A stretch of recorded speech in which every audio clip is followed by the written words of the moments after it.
خذ العفو وأمر بالعرف وأعرض عن الجاهلين. ای پیامبر، گذشت پیشه کن و به نیکی فرمان بده و از نادانان روی بگردان.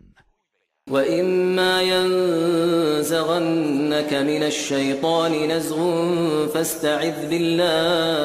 فاستعذ بالله إنه سميع عليم. و اگر از سوی شیطان وسوسه‌ای به تو رسید، به الله پناه ببر، بیگمان او شنوای داناست.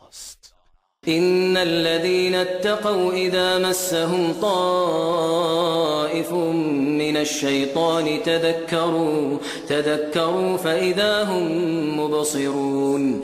در حقیقت کسانی که از الله پروا دارند، چون وسوسه ای از جانب شیطان به دیشان رسد، الله را به یاد می آورند و به ناگاه بینا می شوند.